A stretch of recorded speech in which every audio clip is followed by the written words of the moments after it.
fighting dependency on government so Arkansas can be the land of opportunity once again.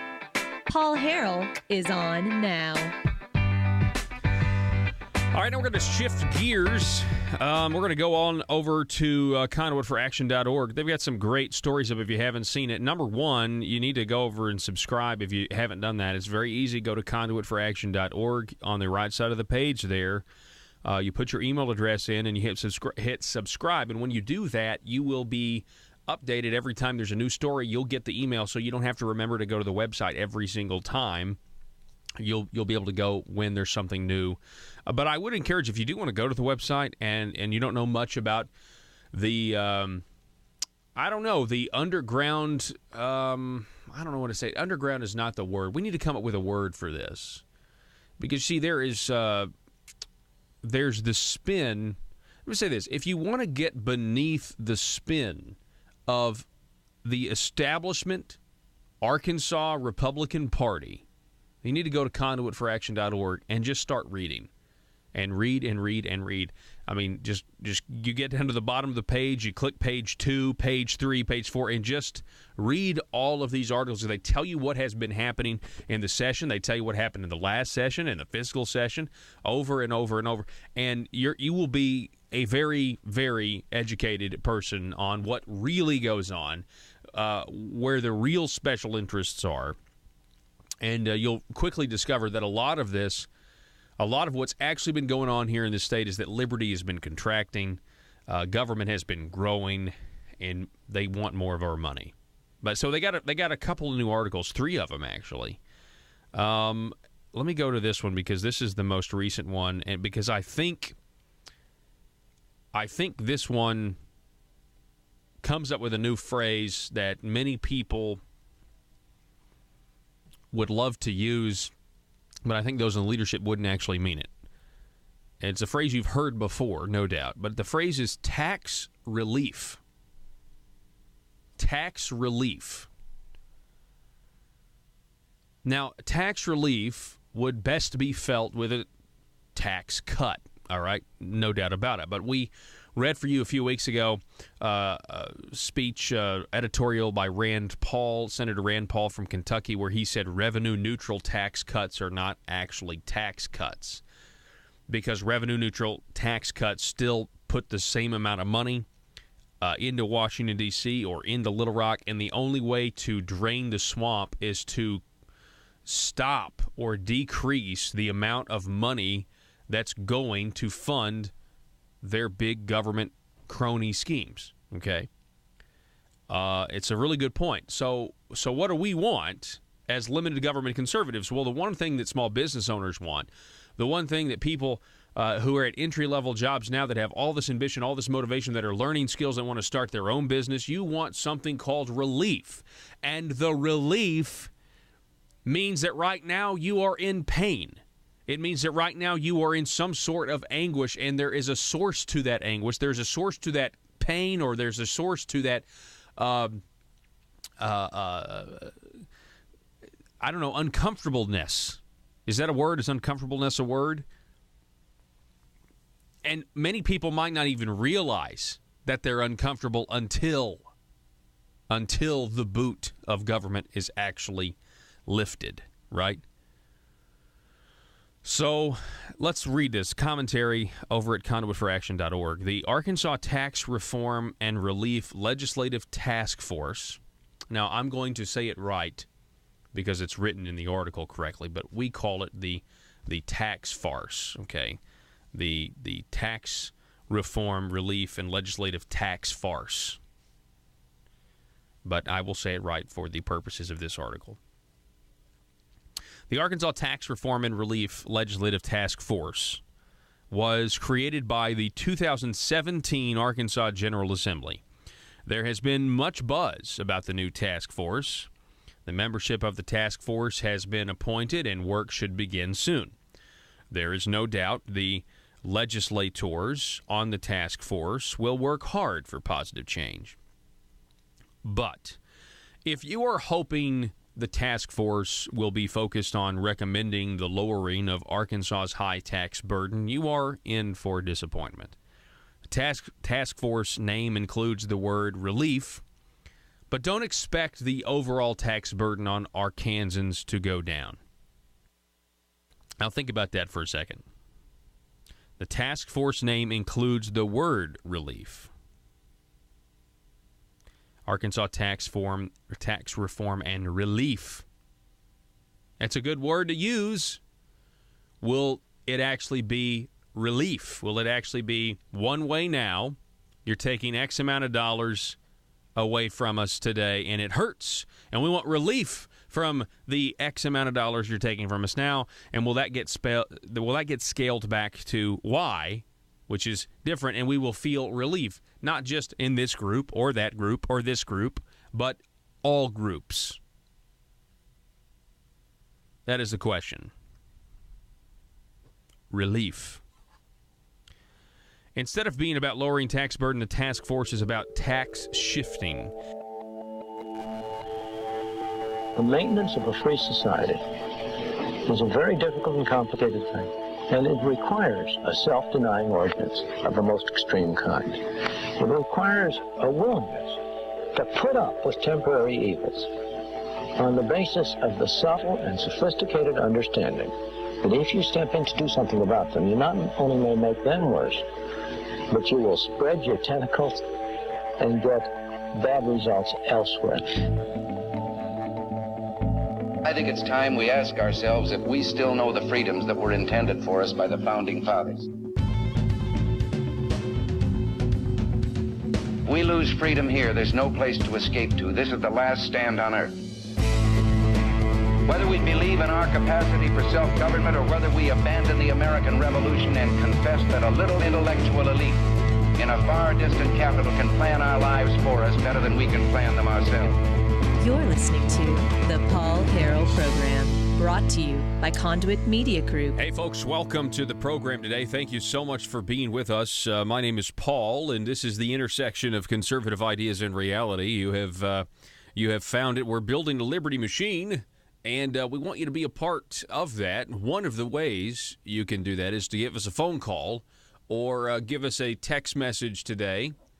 That number, 870-275-9799, and we don't recommend that you text while driving, but we know some of you are, in stationary, or some of you are riding shotgun, and so that's a possibility. Hey, if you're riding shotgun and you want to text me, or no, let's say if you're riding shotgun operating the cell phone, but the driver, if he wants to or she wants to text, the voice-to-speech stuff or the speech-to-text stuff is so you could, if you're riding shotgun, you could be the one that holds down, activates the voice-to-text app feature. It's very accurate, surprisingly accurate. Matter of fact, we're going to start real soon using one of those apps to actually get this show transcribed, which is going to be really interesting because I'm sure I'm going to I wonder what happens when you just say a lot.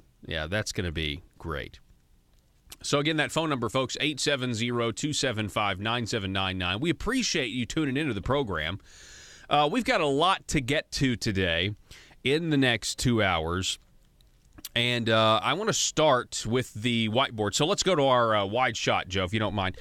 So if you'll notice, the whiteboard this week is, well, it's pretty much, it's very similar to last week because we wanted to spend 2 weeks on that. So last week, the whiteboard said task farce. And this is referring to all of the different task farces that happen when there's a tough issue, whether it's health care, now that it's taxes.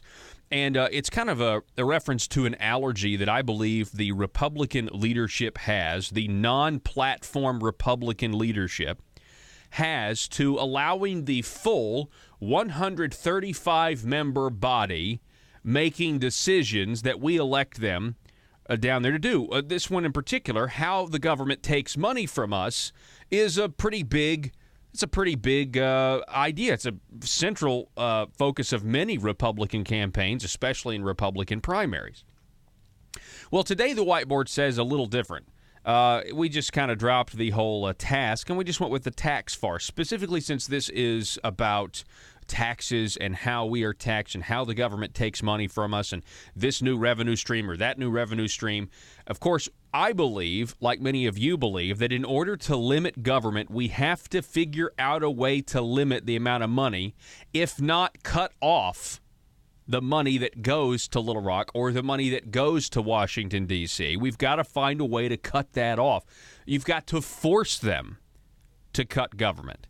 The only reason Governor Asa Hutchinson cut $70 million from the budget, in my opinion, is because we didn't pass all of the revenue increases, the tax increases that he wanted during the session that started back in January. So, tax farce is what we're going for. And more on the tax farce, if you'll come with me over to this Northwest Arkansas Democrat piece from a couple of days ago. We have, Doug Thompson, tax reform a must, forum told. Tax reform is a must, the forum was told.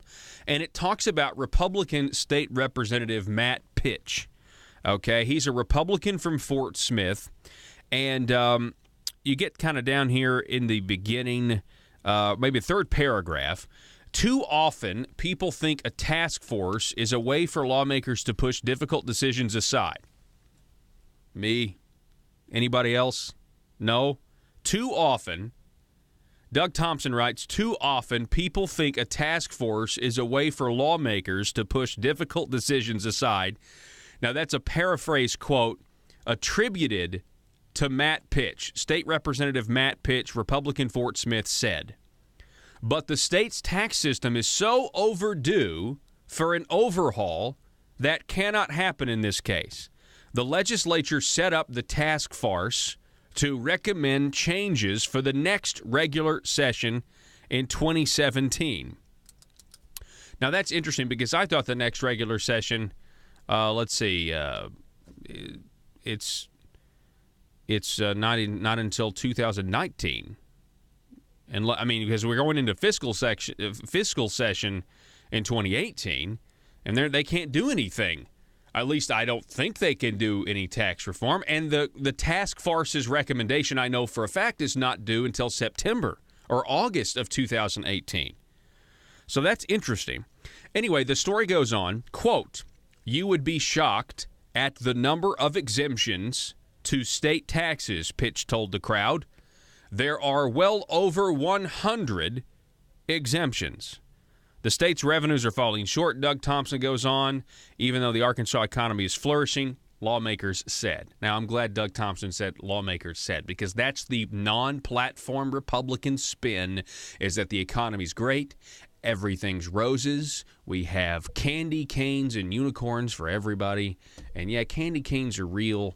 Unicorn. I should find, instead of candy canes, I guess I should use something that's a myth. But the point is, they are very, very happy with their talking points. The economy's great, even though we just had to cut the money from the budget for the end of this fiscal year and next year. We've got low unemployment, although I don't know what. There's a lot of people that don't feel like we're at record unemployment or essentially full employment with 3.6%. A lot of people don't feel that way. And we've been saying for a while, what kind of jobs are these if we're at full employment? Have there been 1,000 McDonald's built somewhere that I'm not aware of? I seriously doubt the numbers. And I'll tell you why I doubt some of these unemployment figures in Arkansas, because I doubt the GDP figures. I doubted them last year. Last year, they counted rice production as part of their first quarter GDP before the rice was even in the ground. Now, glad that didn't happen this year, to my knowledge, because what happened to the rice crop? We've lost 10% of it because of the flooding in northeast Arkansas and other areas. So, and that's not me that said that last year we counted the GDP in the first quarter before we ever actually had the harvest. That's not me saying that. That was I'm pretty sure, a Farm Bureau guy that spoke out, and I don't know if anyone's ever heard from him again. So anyway, let me kind of, because there's going to be all this talk. I'm trying to decode the carefully crafted language for you because people who are in the establishment, and in many cases the non-platform Republicans, Matt Pitch is one of them. From what I can tell, and I know there's people are going to say, no, he's a really great guy. I'm not saying he's not a great guy. Speaker of the House, everyone always says Speaker of the House Jeremy Gillum is a great guy. But has the Republican Party platform actually been implemented? No, it hasn't. We have 1/3 of our state on Medicaid. Out of 3 million people, 1 million of them are on Medicaid at taxpayer expense. All right? How's that economy going for you? I mean, it doesn't match. Their numbers and their spin really doesn't match the reality when you start to look at things. That's just my 2 cents. So let's go down here to a flashback. It was House Bill 1162, which if we go over here, I've got Matt Pitch's voting record right here. Matt Pitch voted in favor. Of course, who's going to vote against a bill to lessen the taxes on military retirees? Right? That's what it was about, to amend Arkansas tax law concerning income tax, sales and use taxes, and the soft drink tax to supplement the Arkansas Medicaid Program Trust Fund to offset decreased deposits from tax revenue. So this was a bill where they exempted, he voted for the very exemptions that he's now criticizing. You wouldn't believe the exemptions. Another way to say that would be loopholes. You wouldn't believe the loopholes in our tax code. I bet there's well over 100.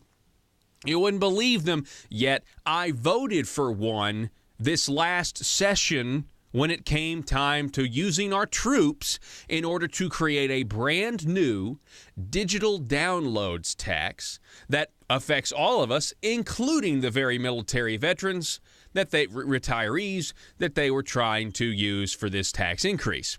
It's quite fascinating when you think about it, how one person can go to a public forum and they can talk about the exemptions that we've got to eliminate when you yourself just voted for exemptions not 6 months ago. Now, that's pretty fascinating if you think about it, right? So let's go over here. I've got some notes made. I'm going to go over. Increased taxes. Let me just say this. If you were a politician and you found a way to increase taxes and revenue to government, but you were able to make the people think that you didn't. What if you were able to increase the taxes and the revenues to the government and actually make the people think that you lowered them?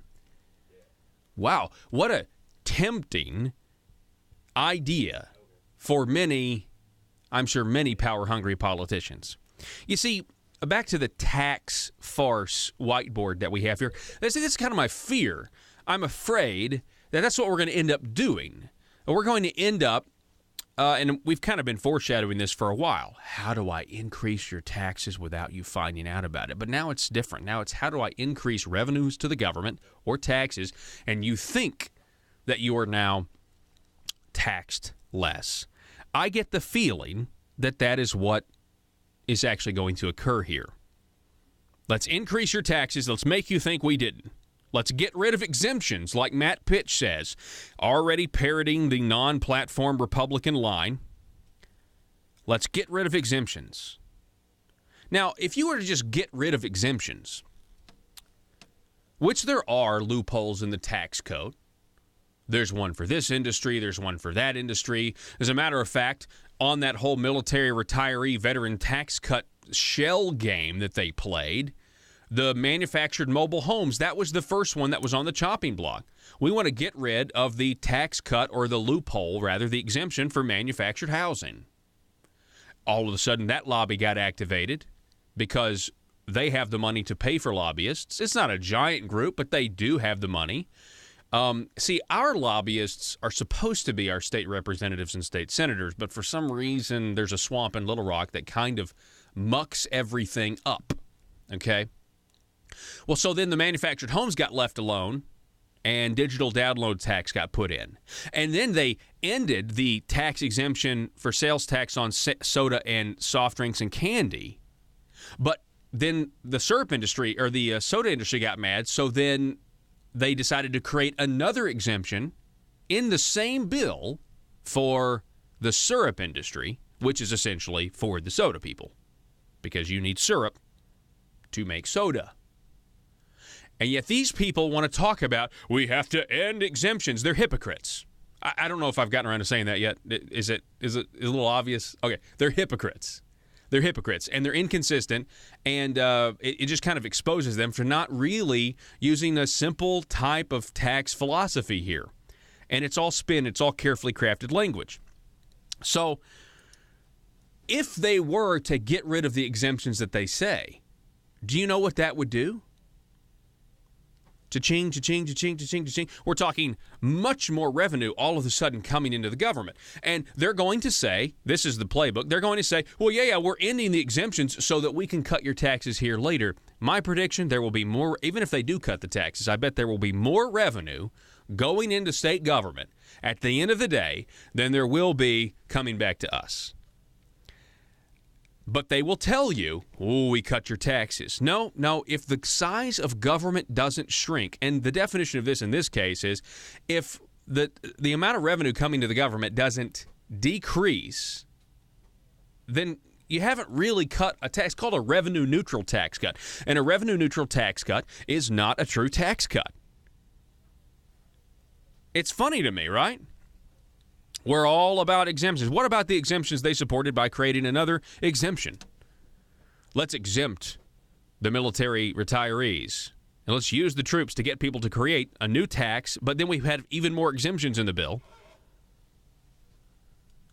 Could it be that the military tax cut happened because the majority leader of the Senate, Jim Hendren, is actually in the military? I'm just calling it like I see it, that's all. You know, there were some veterans who get military retirement who are state reps, or I know one state rep who recused himself on that vote because he would have personally benefited from it. But then there are others, like Senator Jim Hendren, that actually went to the floor and talked about how the idea that we wouldn't do this for the veterans, wouldn't do this for the troops, because we don't want to pay a tax on our Pokemon download. He said that from the Senate floor. And these are Republicans, folks. Republicans putting other platform Republicans, the real conservatives, in a position to where the establishment and the governor and the nephews can say, you don't support the troops. No. I do support the troops. I do support our military retirees, but I don't support raising taxes. Unbelievable.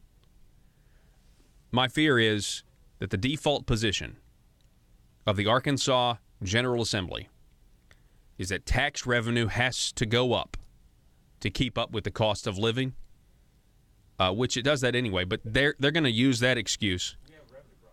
Because we have a revenue problem. They think we have a revenue problem, not a spending problem, even though we have increased spending the last 3 years under Governor Asa Hutchinson, $133 million, $142 million, $165 million, almost on the books, $500 million. We have to take a break. You're listening to the Paul Harrell program. Back in just a moment.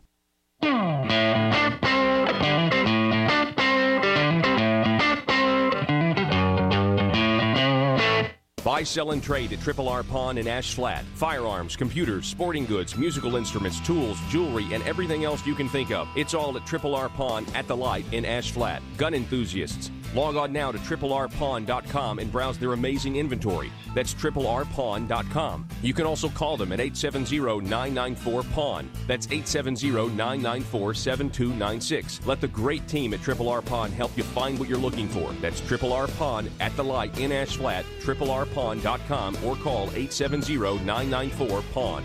Whether you're looking for a small desktop copier and printer, thinking about adding color to your documents, or considering a document management solution, Total Document Solutions is there to help.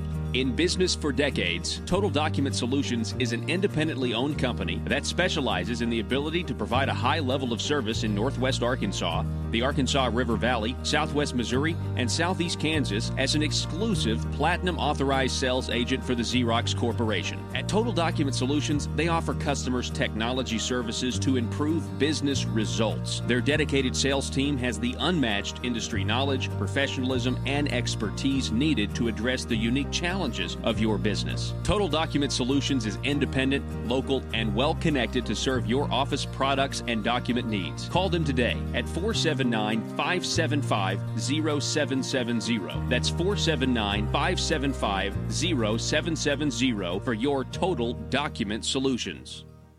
If you're like me, you believe that small business is the heart of Arkansas's economic engine, and it should be viewed that way by the politicians in Little Rock.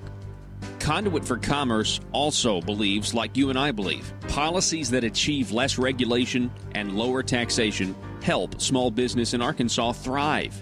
Other policies like small, constitutionally consistent government and reducing citizen dependency on government keeps it from growing and expanding its influence on our daily lives. Conduit for Commerce works every day to educate the general public and legislators on these important priorities in the name of Arkansas small business. By the way, contributions to Conduit for Commerce are tax deductible. Log on now to conduitforcommerce.org and click on Contact Us on the right side of the page. That's conduitforcommerce.org. Go there now and learn the facts on protecting small business in Arkansas.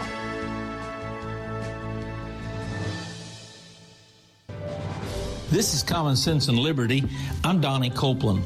The Republican Party of Arkansas has something called a platform, and it's basically what they believe. Things like lower taxes, right to own and bear arms, encouraging individual responsibility and initiative. Yet in this legislative session, we see Republicans fighting against the right to own and bear arms by amending over and over the campus carry bill. We see instead of lowering taxes and fees being raised 8 different times.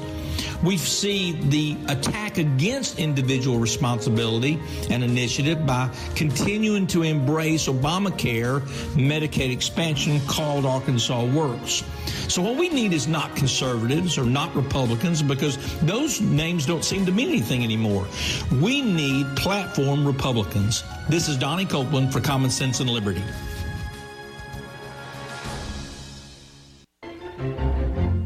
The Declaration will be a triumph. I tell you, a triumph. If I was ever sure of anything, I'm sure of that. A triumph. And if it isn't, we've still got 4 days left to think of something else. All right, ladies and gentlemen, welcome back to the program. We really appreciate you being with us. The phone number to call us or text us today, 870-275-9799. We'd love for you to contribute to what we're building here. All right, so you guys, I'm sure, believe in being charitable. Well, I would say most people do. And see, that's one thing. If we actually had more of our money and less of it went to the government, we it actually might result in less dependency on the government. If you got business owners that had more money, they'd be able to create more jobs, more opportunity. You'd have people just being able to be more charitable. Do you know the city of Little Rock, though, is frowning on charity right now? There's a new ordinance that wants to limit feeding the poor in Little Rock's public parks. Yeah, that's right. You see that. The sign up at paulharrell.com or our Facebook Live or YouTube or however you're watching the show visually. Don't feed the pigeons. Pigeons is scratched out, and it just says homeless. Essentially, the left always talks about how you can't dehumanize people, and they do it in such, for the most part, they do it in such a disingenuous way. And they even thank you at the end. And yet, yeah, it does say thank you. Please do not feed the homeless. Thank you. And yet, here's people are actually trying to love their neighbor as themselves or as their self, and the government And we're going to talk about this when we come back, so don't go anywhere. The government is essentially saying, no, we are the authority on who needs help and who doesn't, and we should regulate this. They even want to license it. They want to limit it to 2 feedings a year per park. And I hate to be the one to say this. Actually, I'd love to be the one to say this because, again, so many things out there, it just completely supports my worldview on how I look at limited government, personal freedom, voluntary cooperation. Ladies and gentlemen, this is a symptom of socialism because it's a symptom of too much dependency on government to take care of us. Back in a minute.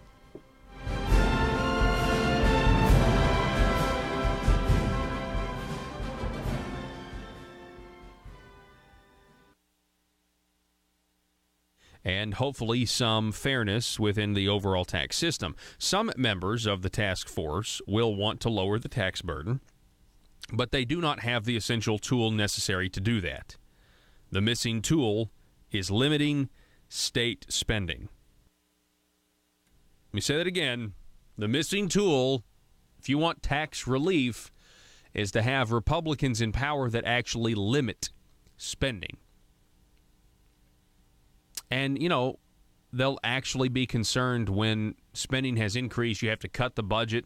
You won't try to spend this. I mean, can we talk about how the Republican Party of Arkansas, Senators Jim Hendren, Governor Asa Hutchinson, are in complete spend control. They are in complete spend control along with Senator Jonathan Dismang. The man had to cut $70 million because he didn't have the revenue coming in. And he said, well, it's a revenue problem, not a spending problem, when he's increased spending on the books almost $500 million in the combined 3 years that he's been governor. And he doesn't have a spending problem, though. Now, come on. This is what's so funny to me. Oh, well, we're all conservatives here. We're all conservatives. We just disagree on Arkansas Works versus doing nothing. It's just one issue, but we're all conservatives here. We're all conservatives here. We just disagree on the Second Amendment. We're all conservatives. We just disagree whether or not people should be. We think there should be an extra class of. A new concealed carry license, an extra elevated concealed carry license, more red tape, more regulations for you to jump through to exercise your Second Amendment right. That's what they passed down there. But we're all conservatives. It's just this one issue on the Second Amendment we differ from. Hey, we're all conservatives here. We're all conservatives. It's just that we differ on when to do tax reform. You know, you guys want to do it now when there's a full 135-member General Assembly down here. But we want to whittle that down to about 15 people, and we want to study it in the interim, and we want predetermined results. And we'll get to our tax reform. We're going to make sure they're revenue-neutral tax cuts, but we're all conservatives here. We just differ on, this one little tax thing. We're all conservatives here. We just differ on the religious freedom bill. We just differ on that just a little bit. A lot of LGBT, RSTLNEQ, would you like to buy a vowel protesters down here. They're putting a lot of pressure on the Republican governor to not sign the bill that he supported and even flipped Democrat votes to support for. It's just one issue, though. We're all conservatives. We're all conservatives, though. How many times does that have to happen, ladies and gentlemen? How many times before somebody, and nobody in the mainstream media is going to do it, the mainstream media is hoping all the progressive ideas that the Republicans are pursuing right now crash and burn so that they can then shill for Democrats. Because they'd rather Democrats be in power because they more agree with Democrats. That's what they're waiting for. They'll claim conservatism has been tried when the big government Republicans' idea fails, like cutting taxes and increasing spending by $500 million. When those ideas fail, the mainstream media will call Asa a conservative in the paper. We tried it the conservative way. We tried it the conservative. Everybody talks about how conservatives love to spend more and more every year and lower taxes and never shrink the size of government. I've told you about this for many times. That's how Barack Obama waltzed into the Oval Office, partly because the media said that George W. Bush governed conservatively. We tried it his way. America, the birth of a new nation. Only we can be sure of what kind of a bird it's going to be. Tom has a point. What sort of bird shall we choose as the symbol of our new America? The eagle. The dove. The turkey. The eagle. The dove. The eagle. The eagle. The turkey. The eagle is a majestic bird. The eagle is a scavenger, a thief, and a coward. A symbol of over 10 centuries of European mischief. The turkey. The turkey is a truly noble bird. Native American, source of sustenance of our original settlers. An incredibly brave fellow who will not flinch at attacking a regiment of Englishmen, single-handedly. Therefore, the national bird of America is going to be... The eagle. The eagle. Listen to the story. Oh, my break up a little.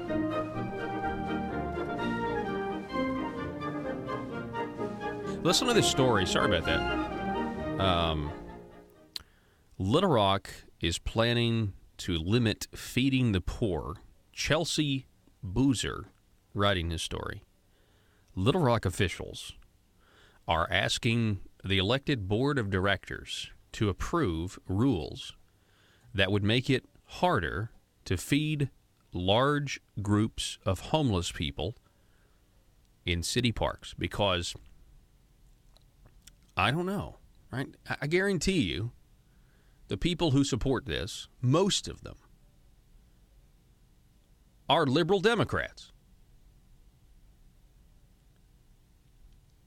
I have said for a long time, I just want you to know, I've said for a long time that government actually, in the context of it should take care of everybody's need all the time, in that context, it actually discourages charity. It promotes a type of secularism that is a way to appease the conscience. I see someone suffering, I see someone in need, I pay taxes for that. I'm not going to help them personally. I'll wait for the government food car to come around the corner, and then I've already done my charitable work. I feel good about myself. My conscience is clean because I've paid taxes that go to fund these programs. So I can go about my day, and I can treat my fellow human beings as if they were statistics, as if they were cattle, as if they were pigeons, which is what we're doing when we now want to limit private citizens in public parks and how they can be charitable. The city manager, Bruce Moore, introduced an ordinance that will be voted on at the board's 6 p.m. meeting Tuesday that would require a $500 security deposit, a $25 application fee, and 30 days notice for anyone to feed 25 or more people in a city park. Now imagine how easy this is. I mean, I'm not saying that. This is really frustrating. It's just very frustrating. This should not be something that's difficult for people to understand, and yet it's happening in our own state that I know is full of more. I know we are full of people that don't think something like this belongs in the hands and the purview of government. I'm going to talk about why this is a symptom of socialism here in a minute, but let's continue for a moment. The ordinance, researched and drafted by City Attorney Tom Carpenter, also would limit any person or organization to just 2 large group feedings per park per year. So I guess we have the government literally putting up obstacles for groups, for charitable organizations who do this and say, you're only going to be able to do this twice a year per park. Now, the report goes on to say, in theory, an organization could use each of the city's 63 parks or recreational areas twice annually for a total of 126 feedings per group per year, so it's fine. See, this isn't government overreach because who wants to feed the homeless 127 times? I mean, that's too many. 126 times per year is plenty. Who in the world would want to feed them 127 times a year, though? I mean, I don't know about you. I only survive on 126 meals a year. So obviously the homeless can. It's unbelievable the lengths the human heart will go to rationalize their worldview or just insanity. In theory, an organization could use each of the... quote, one concern is we did have issues with feeding in the Julius Breckling Riverfront Park downtown. That ended when they started building the bridge, meaning the Broadway Bridge. But they're about to finish with that, Carpenter told board members at a meeting Tuesday. We had complaints with businesses, particularly in the River Market area, so we wanted, I don't know if that, maybe that's, anyway, we'll keep going. We had complaints with business, particularly in the River Market area, so we wanted to get a proposal in place that says, look, you can feed, you can use parks to feed, but you can't feed every day in the same park. Now, look, if businesses are being inconvenienced by homeless people in parks being fed by charitable organizations, I don't care. Get over it. Why would you want to use government and hurt charity? And I know you say, well, because I perceive it as hurting my business, or it is hurting my business. Well, you know what? That's tough. I'm sorry. That's just part of life. That's part of risk. Just like I don't support these ridiculous city maintenance codes just to try in the name of protecting the property value of your neighbor. I'm sorry. You're not guaranteed tomorrow, and you're not guaranteed that your property is going to maintain its value. You're not guaranteed tomorrow, and you're not guaranteed that someone can't use a free public space to help other people that's not actually hurting you. Sorry. Why do you hate freedom so much? I don't get it. And why do you hate charity so much? Yes, am I projecting the worst motives? Yeah, I am. I'm sorry. I feel like this is really black and white.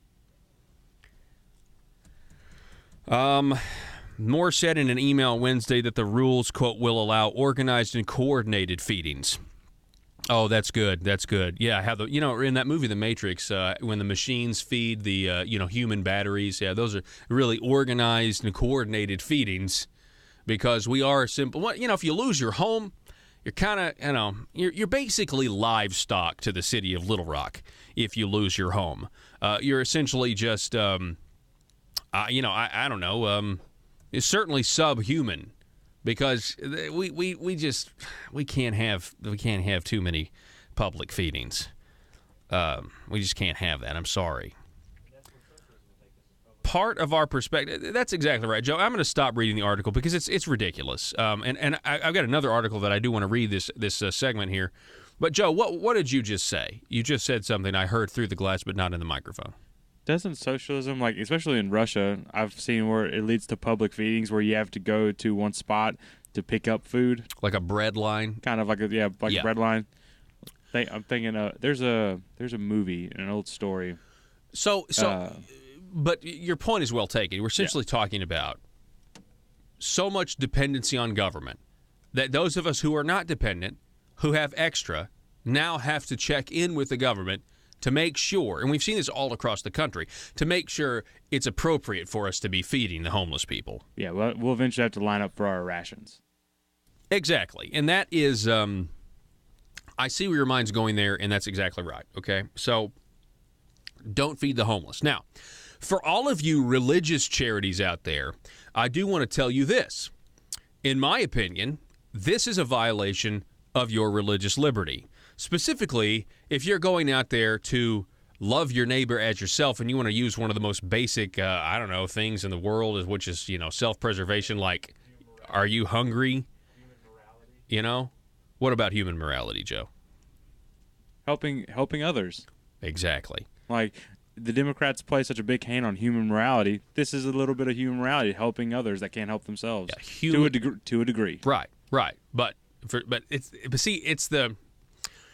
if you are a socialist, you believe that rights come from the government. They don't come from God. It makes a totalitarian government gets very nervous. And we are, look, it's all about, there's a psychological component here as to what's acceptable and what's not, and it's a gradual one, and it changes very slowly, especially over the last 200 years of American history. It has. I mean, we have a completely different philosophy in what we think government should do for us, and here's one of the telltale signs that too much government is a bad thing. And for you folks who want to practice your First Amendment right, exercise religion, loving your neighbor is one of the ways you do that. And I feel like the government saying in a public place that you can't feed the homeless is a violation of your religious liberty.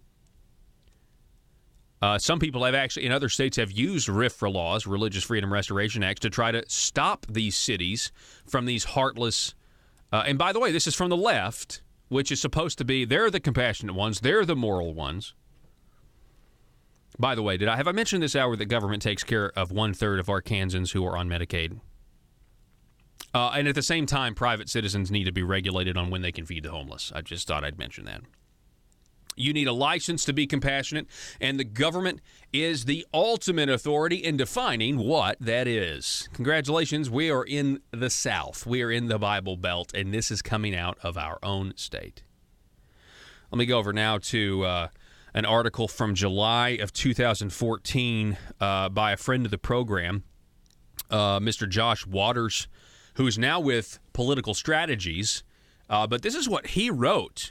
He was a guest columnist, and the title was, back in July of 2014, "Please, Uncle Sam, may I feed the poor?" Good Samaritans around the country are being targeted and punished by their local governments for feeding the hungry. Anti-food sharing ordinances are becoming more common across the United States. More than 33 cities have now enacted ordinances to stifle public feedings of the poor and homeless in public areas. So the next time you're feeling charitable, you could be facing fines or incarceration for feeding the homeless, all depending upon where you live. Recently, a Daytona Beach couple and their friends providing free food to homeless people in a local park were fined. Those involved were doing this through a ministry called Spreading the Word Without Saying a Word. More than 100 people were fed each week through this ministry's free meals. However, because they did not get permission from the government, let me stop here. If you're a minister and you hear talk radio, and you think all this railing against socialism and everything else is not, if it's just not ever on your radar, if you don't think it's a big deal, if you don't think statism, totalitarianism, communism is a problem because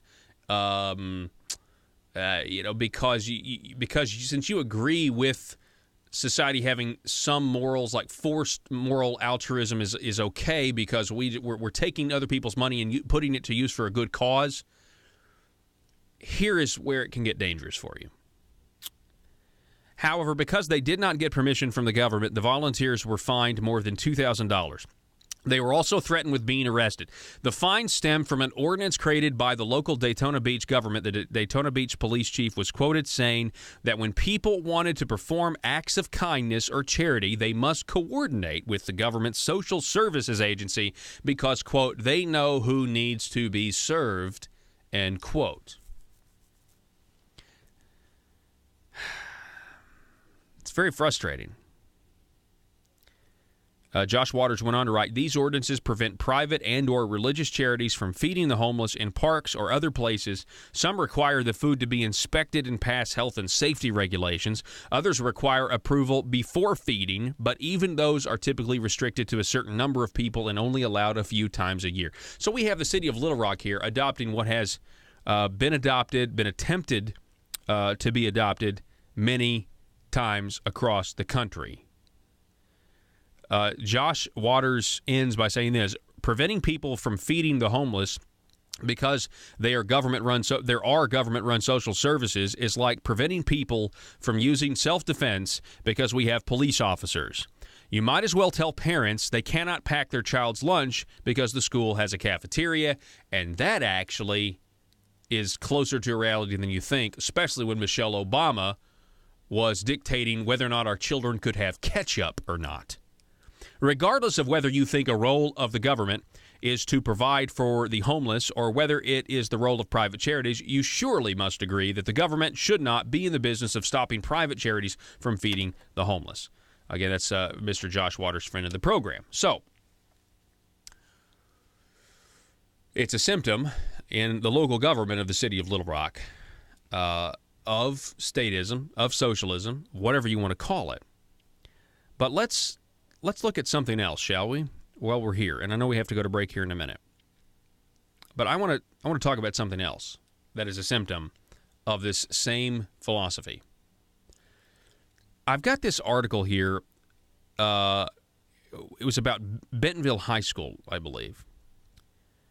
And this one really stuck out to me today. It has to do, it's a Dave Perozek over at Arkansas Online. Northwest Arkansas Academic All-Star Team's quality goes beyond class rank. And in this story, it talks about how class rank, once a staple in gauging high school students' accomplishments, has diminished in importance to admissions officials at America's colleges and universities. So they just want to get into college. It's not really important. Many high schools, they write, are doing away with rankings. Honestly, I don't remember what rank I was in my class. It probably wasn't good. But there are some people out there who do remember where they stacked up, and it was a pretty big competition, you know? You get into this. Class rank wasn't a factor when the Northwest Arkansas Democrat-Gazette chose its 2017 Academic All-Star Team, a group of 10 seniors from the region who've not only excelled in the classroom, but also given countless hours to community and school activities. The team includes Fayetteville High School's Ryan Kim, a U.S. presidential scholar who has volunteered at the public library, led a quiz bowl team, and worked as a research intern at the University of Arkansas. Kim is heading to Harvard University. And then it goes on, lists the rest of the kids, a few of them. Statistically, it's insignificant when you look at the grade point average of the top students. And what ends up happening is students focus on ways to beat the system instead of really focusing on an individualized, personalized learning program for them. Okay, so they go on to talk about how they worry about the students manipulating the program to get one up. Maybe they take a class. Maybe they do something with their GPA to where they're taking a class that's not as hard just to get the full credits and all this other stuff. Okay. But then we have Lee is quoted as saying, and it becomes so much pressure on the kids. I believe in competition. I'm a former coach, but there's healthy competition and unhealthy competition. And to me, ranking those kids, that's unhealthy. Is it really? I got news for you. What's left of the private sector, the second you enter the workforce in the private sector, you begin to be ranked. And for what's left of it, you better get used to it now. Our country is also founded on free market principles, and isn't that all based off of competition? Yes, it is. The bigger, better companies with better marketing strategies, with better business models, better products, services, they survive and they go to thrive and they become better, whereas the other ones fall to the wayside. It's all about competition. Our entire business system, our entire country is mostly competition-based. Yeah. But the public school system, right? Public school system is taxpayer-funded. Do we really want to put that kind of pressure on them? You know, after all, every kid gets a diploma, just like every kid gets a baseball trophy, or participation trophy, regardless of how they perform. We got to take a break. This is, again, by the way, a symptom of where we're headed. Still today, we've got a lot of work to do. And I just want to say this. If it's happening here, and if we can't see what's happening here, what chance does Washington, D.C. have to be drained if we've got these philosophies that are not just at least recognized for what they are, and we have appropriate changes to be made? We don't need to be scared of competition.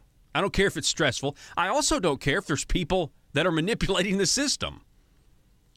Surely there are ways to stop that. take that into consideration, but still have healthy competition. Back in just a moment. Whether you're looking for a small desktop copier and printer, thinking about adding color to your documents, or considering a document management solution, Total Document Solutions is there to help. In business for decades, Total Document Solutions is an independently owned company that specializes in the ability to provide a high level of service in Northwest Arkansas, the Arkansas River Valley, Southwest Missouri, and Southeast Kansas as an exclusive Platinum Authorized Sales Agent for the Xerox Corporation. At Total Document Solutions, they offer customers technology services to improve business results. Their dedicated sales team has the unmatched industry knowledge, professionalism, and expertise needed to address the unique challenges of your business. Total Document Solutions is independent, local, and well-connected to serve your office products and document needs. Call them today at 479-575-0770. That's 479-575-0770 for your Total Document Solutions.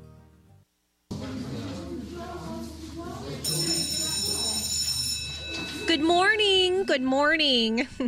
Congratulations, you have made it to the Bureau of Carefully Crafted Language, where we strive to offer politicians the very best in ambiguously specific language, the purpose of which is to allow our politician bosses to grow government and keep their constituents in the dark. This yields two beneficial outcomes. First, the government-growing politicians stay in office, and second, we at the Bureau of Carefully Crafted Language get to remain in the shadows and get to keep our jobs. Now, it's time for technocrat training drills. Johnny? Yes? A politician wants to use the healthcare system to punish those who have and redistribute their wealth.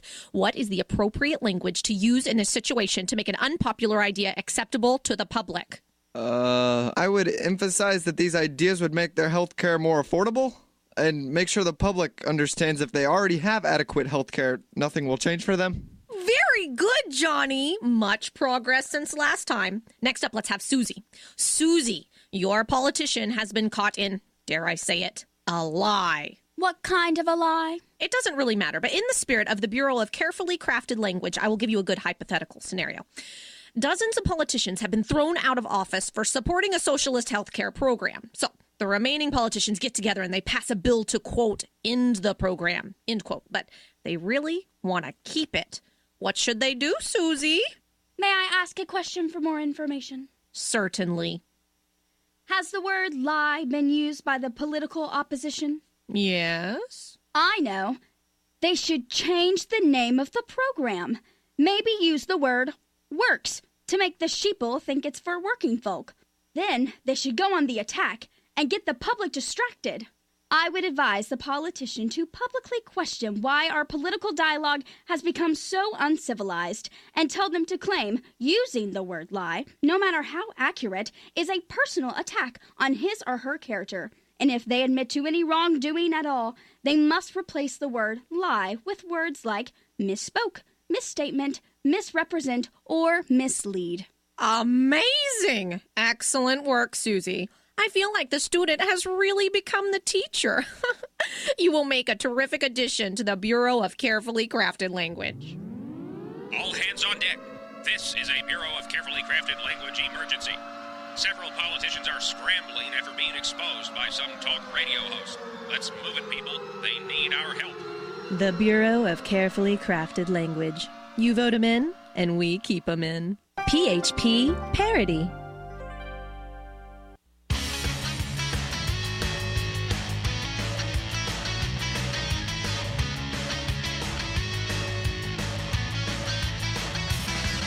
All right, so I kind of want to expand on this, and I want to keep going when we get back for the next hour. So stay tuned with us because this is what I want to talk about. This whole idea, with the role of government in our lives. You see this with stories in the media today about these new high-risk pools. If they get rid of Obamacare, they try to repeal or replace. You're going to start hearing the sob stories from the left and everything like that. And it all operates under the assumption that, okay, we have to take care of people's health care needs because when they're born, we are now enslaved to that other person. So the left, and this includes some Republicans, would have you believe, because it's the only way that their little fantasy works, is if they believe that we live in a world of unlimited resources. Unlimited resources. What is the purpose of government? Well, the purpose of government is to spend an unlimited amount of money to save everyone, to save all people, to spend an unlimited amount of money and resources to save all people. That is the line of thinking that is contributing to regulating the feeding of homeless, going away with class rank, and also a tax code that's going to be reformed but not really be reformed. Rush, Glenn, Sean, and Paul. This is Jonesboro's 1013 FM News Talk, KBTM. CBS News Now. Mark Levin in minutes. George W. Bush, we've even said it this week, grew government tremendously until Obama got in office. Sorry, it's frustrating to me, and it's kind of all hitting me at once, but they are in such spin control, trying to defend the fact that they had to cut the budget $70 million this year, $43 million next year, and they have the audacity to tell you that they don't have a spending problem, they have a revenue problem. It's just funny to me. I guess the person that I can't, the person that I keep thinking about, and this is because, well, whatever, I'm not going to get into it, but Senator Jim Hendren, okay? So Senator Jim Hendren, he's the nephew number one. He's the governor's, he's the majority leader. He pushes everything. Most of everything he wants, he gets. In many cases, and I've seen it on the floor now. I've seen it in the Joint Budget Committee. I saw it in the Judiciary Committee. He doesn't really like to argue points. He likes to argue, just quite frankly, in a very cheap way. And I'm not really sure why, because if you really believe what you believe and you just have the arguments to back it up, you don't have to say. You don't have to pull, essentially you don't support the troops if you don't support the veterans tax cut bill when you're being asked to raise taxes. You don't have to do those types of things. You don't have to say when Brian King asks you in joint budget, are you concerned that we don't have a surplus, but we used to have a surplus? And your response is, well, are you wanting to raise our taxes to where we have a surplus? Just completely ignoring. Of course he doesn't want to raise taxes. He's pointing out a fact. And you are so connected with trying to not make Asa look bad that you just don't even have an honest conservative argument anymore based on the things that we all agree on, right? We all agree on. You don't want to say we were here and now we're here, and it's not like you can go blame Mike Beebe for spending this money, right? It's not like you can go blame the Democrats who are in leadership for spending this money, because there are no Democrats. Well, there still kind of are. They like to switch to Republicans and then call themselves a Republican immediately lead the church and, or immediately sing in the choir, which doesn't make any sense. But it's just, it's so transparently obvious that Governor Hutchinson has moved Republicans to the left. He has moved Republican senators to the left. He has moved Republican representatives to the left. The Democratic Party in Arkansas, why are they not calling for Jake Files' resignation? If they were at the level of discomfort they should be at, if we were actually cutting taxes and actually slashing the size of government, if we were actually getting out of Obamacare Medicaid expansion, if we were actually treating, if we were actually doing the things that we all said we agreed with back in 2010, the Democratic Party would have had 3 press conferences by now asking Senator Jake Files to resign. And that is, that's an easy speculation that's pretty accurate. But they're not. if the Democrat Party was at the level of discomfort they should be at based on what Republicans say they believe in, what the platform says, and the massive amount of support that you have from the people of Arkansas that, are against the bureaucrats and against the special interests, but tough, then John Brummett would be writing critical articles at a much higher pace. You would have a lot more discomfort from the left. But instead, I could show you, ladies and gentlemen, article after article of leftist columnists praising what's going on down there. John Brummett credits Asa with saving Medicaid expansion. And and he did criticize him for, trying to execute those people, or he did execute 4 of them. But you know what I mean? It's just, if anybody were to look at how, for some reason, all of the battles that the average voter thinks are important are all of a sudden not important down there to these guys, you'd say, wow, there's something off here.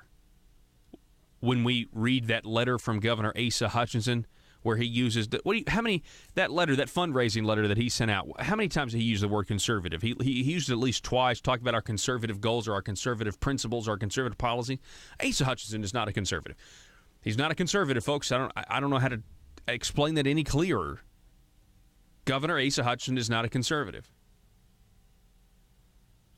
He doesn't know how to go and actually go to the podium. Because I have noticed, the Arkansas press, they really are, man. They are, in many cases, they are such leftists with their questions. I mean, and I'll tell you how I really realize it. When they had the campus carry press conference where the governor signed the campus carry bill, but then immediately brought Jonathan Dismang up to the podium to say how they were correcting the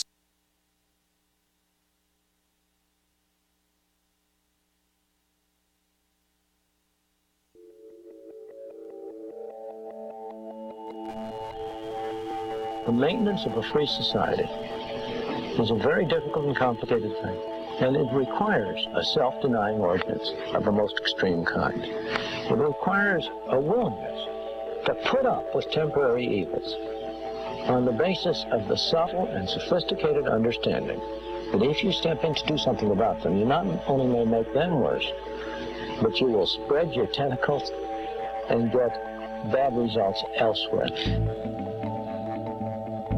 I think it's time we ask ourselves if we still know the freedoms that were intended for us by the Founding Fathers. We lose freedom here, there's no place to escape to. This is the last stand on earth.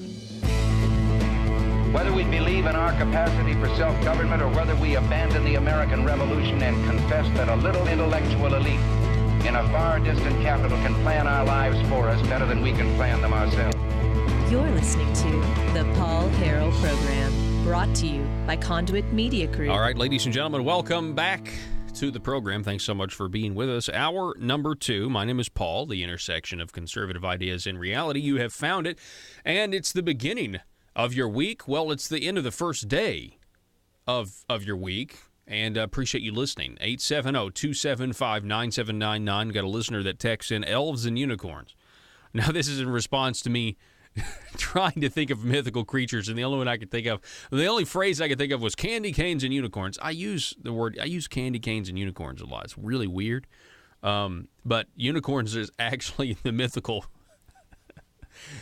creature, and candy canes are in fact very real and delicious. So I should use the phrase elves and unicorns from now on. I don't know what you're talking about, listener. Elves are real. The phone number to call or text, 870-275-9799. That's 870-275-9799. We're talking about the influence, the role of government in our lives. Last hour, we talked about Little Rock trying to regulate homeless feedings. Basically, hey, do you have a license to feed the homeless? It's a terrible tragedy. We talked about that. And it really led us to this article from last week by John Brummett. John Brummett, he's a big liberal. John Brummett believes in this idea, I would assume, based on his writings, that health care is a right in this country. I do not believe that health care is a right. But I would tell you we are losing that battle because more and more people believe that it is, and if it isn't, that it should be. And this is very dangerous because it is the path to a single-payer system.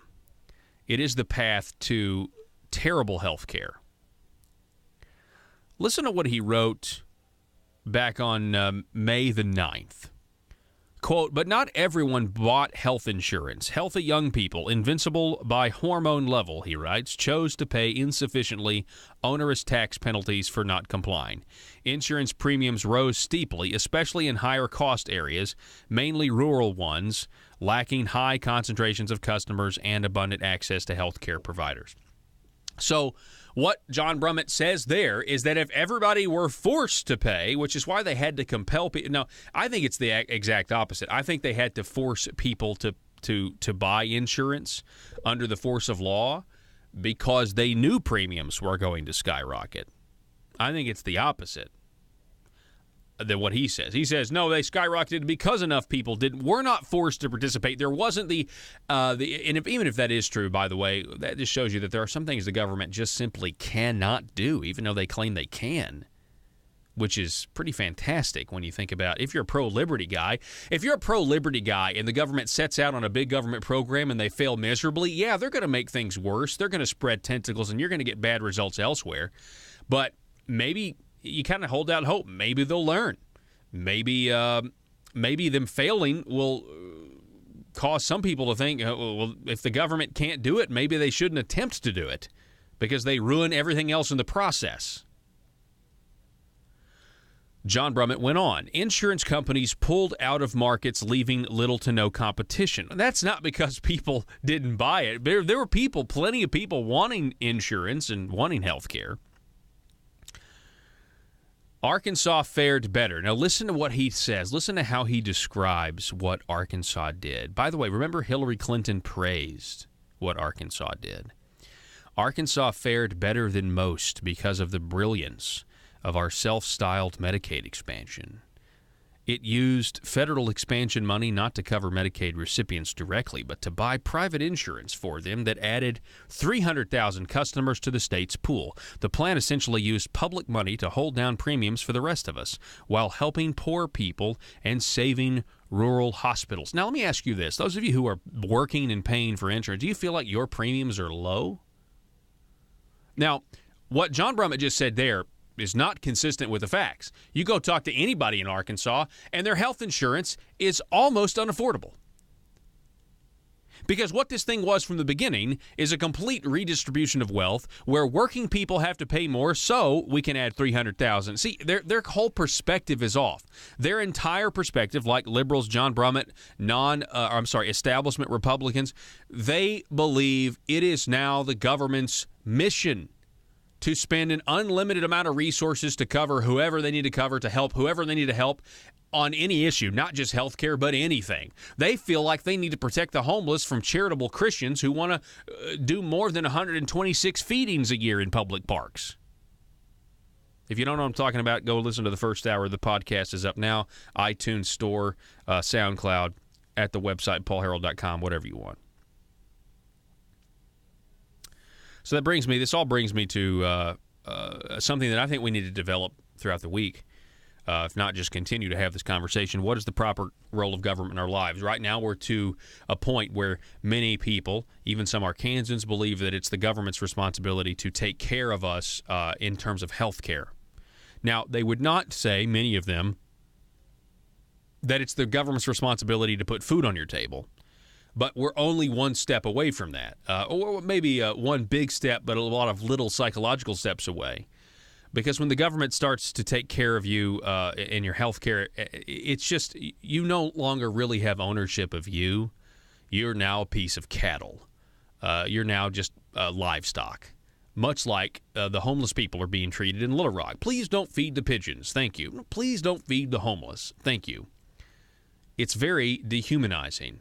The most important thing to any one person is themselves. I'm not talking by nature standards, okay? it's the most important thing to you is your own existence, right? Why would you want to leave that in the hands of a government bureaucrat, or why would you want to cede the control you have now to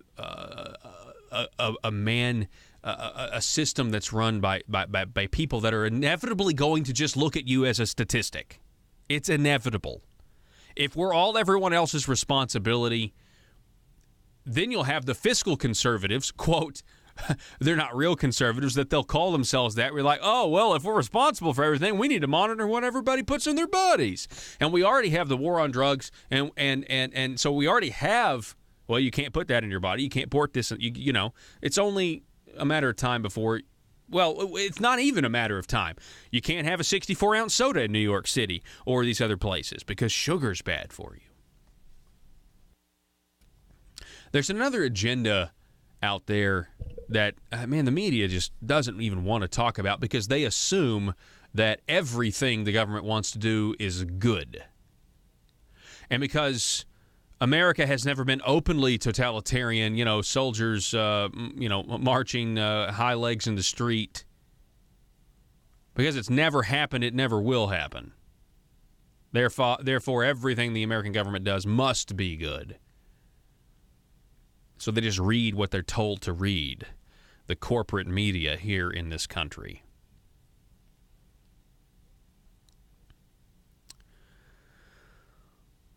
Let me tell you a story. This is a story that was relayed to me. Do you know we've mentioned this before, but you know the barriers that they've put in on interstates across Arkansas and across the country? They're very expensive. They're I've called them mistakenly. I know I've been corrected by listeners, and I'm going to make the same mistake again. But you know, they're wires. You know, they've got these wire dividers or cords or cables. Essentially, they're cables, and they pour the concrete, which is like basically half of a sidewalk, which is extremely expensive, in the middle, and then they put metal dividers up, and then they use these cables, and they string, and that's your divider, and it's everywhere. And they're being put in everywhere. It's a taxpayer expense, and it's been related to me that somebody in the State Department of Highway, they said, it's very expensive. When challenged on the expense, this person replied, yeah, but we have saved 12 lives so far. We've saved 12 lives so far because we have these dividers in the middle of the road. So let me ask you this. Is it worth it to save those 12 lives? And these are the discussions that people in the government, they want to spend your money, but they don't want to have these discussions. Is it worth it to spend $1 million to save those 12 lives? Is it worth it to spend $30 million to save those 12 lives? You say, Paul, you're a really heartless guy. Well, this is the conversation is if you don't have, we end up, well, everybody is enslaved to everybody else, and we should be able to take an unlimited amount of money from that guy over there to pay for whatever goals that we come up with that we deem necessary. And that's just not the case. Or it shouldn't be the case. What is the purpose of government? They think, the opposition party and the opposition movement think that the purpose of government is to spend an unlimited amount of money to save everyone. It's a noble goal. It's a noble goal. Does it work? Is it possible? No. I hate to break it to you. I hate to be the bearer of bad news, but it's not possible to avoid death. It's not possible to eliminate all risk. You can mitigate it, but hey, on the highway subject, we are traveling in 2-ton weapons at 80 miles an hour. No deaths ever. Well, you'd be better off just outlawing driving. But for some reason, we don't want to do that. I don't want to do it. Don't get me wrong. What is the purpose of government? Here's another way to put it. This is a hard question. Is every life worth an unlimited amount of someone else's money? Now, there's a lot in that sentence because we have ownership of money that presumably has been worked for, but who cares? Maybe somebody hit the lottery. It's now yours. You have ownership of property in the form of currency, ownership of property in the form of land, whatever. Are we a free society or are we not a free society? So is every single life worth an unlimited amount of someone else's money? So when I go to this John Brummett article from a few days ago, it talks about how House Republicans passed a repeal and replace bill for Obamacare that is beset by only by 3 problems. It is mean to poor people in that it proposes to phase out Medicaid expansion, that which has worked so smashingly by Arkansas's adaptation, and cast a... Really, John? It's worked smashingly. It was supposed to have 200,000 people on it. It has 330,000 people. Now, to him, that's a success because he thinks that it's the hardest thing in the world to give away a free product when it's the easiest thing that government can do. Giving away something for free is easy. It's very simple. They just think, no, we've now delivered the service. We have done the impossible task of giving away taxpayer money at taxpayer expense to insurance companies. I mean, they it's like they don't know. I mean, I'm trying to conceptualize this. How would a journalist conceptualize this if that's all you've done is just for decades you've just written things?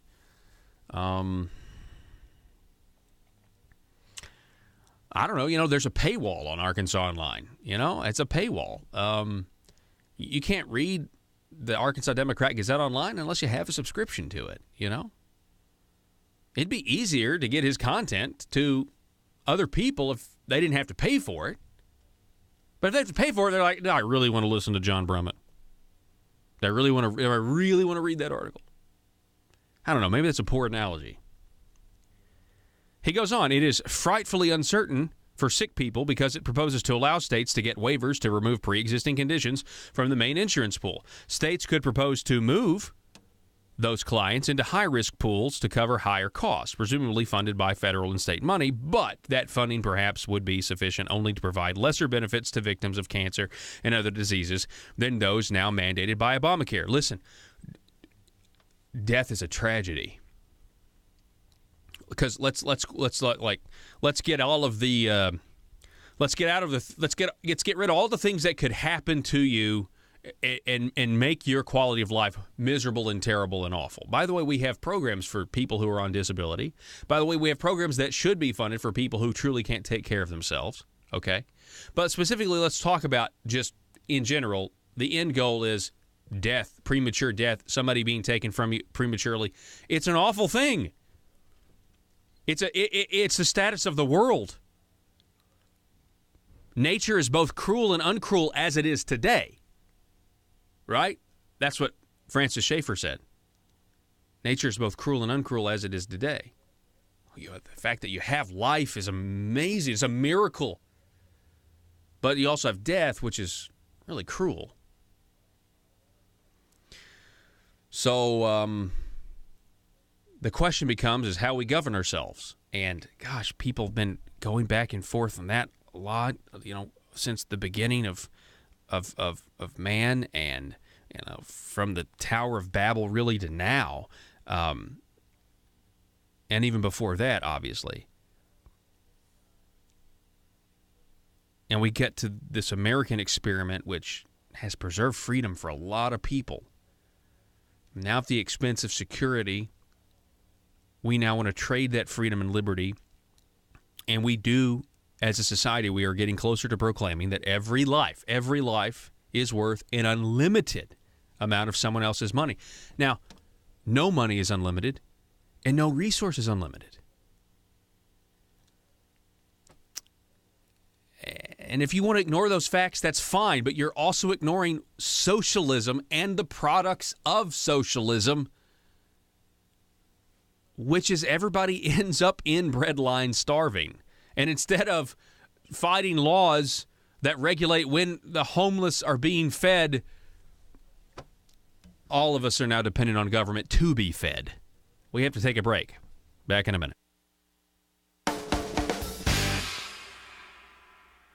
Buy, sell, and trade at Triple R Pawn in Ash Flat. Firearms, computers, sporting goods, musical instruments, tools, jewelry, and everything else you can think of. It's all at Triple R Pawn at the Light in Ash Flat. Gun enthusiasts, log on now to triplrpawn.com and browse their amazing inventory. That's triplrpawn.com. You can also call them at 870-994-PAWN. That's 870-994-7296. Let the great team at Triple R Pawn help you find what you're looking for. That's Triple R Pawn at the Light in Ash Flat, triplrpawn.com, or call 870-994-PAWN. Protecting your business means protecting your data. But is your business really prepared to handle the growing threat of things like cybercriminals and ransomware? At iTex, they're committed to deploying the best security solutions to protect your business and your bottom line. Security threats are constantly evolving. So are security needs. Be proactive now and equip your business with the best cybersecurity available with iTex. Call them today for a free consultation at 870-336-9778. That's 870-336-9778 or itexusa.com.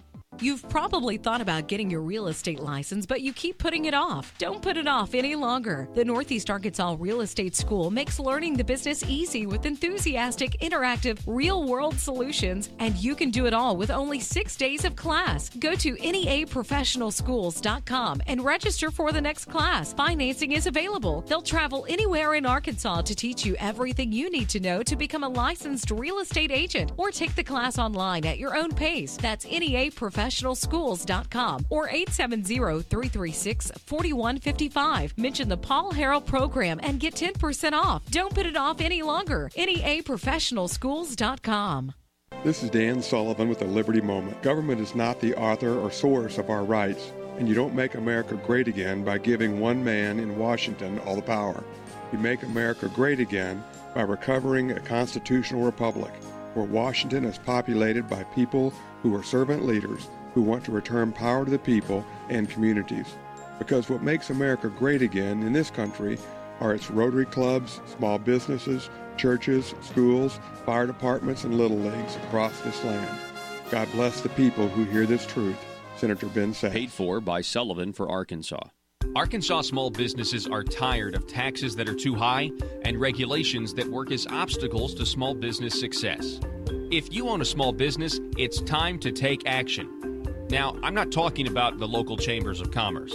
I'm talking about an organization that's actually run by small business owners and are fighting for small businesses right here in the state of Arkansas. They're called Conduit for Action, and they're on your side. Conduit for Action is here not to get something from the government, but to be left alone by the government.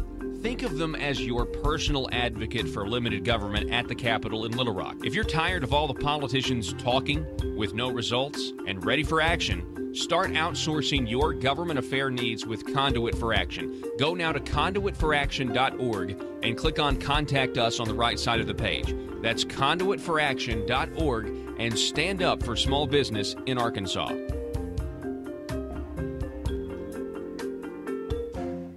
Now then, attend, as friend to friend, our declaration committee.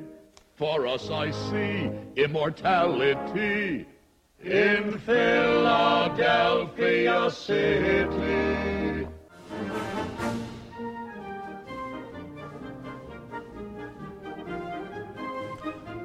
All right, so with all this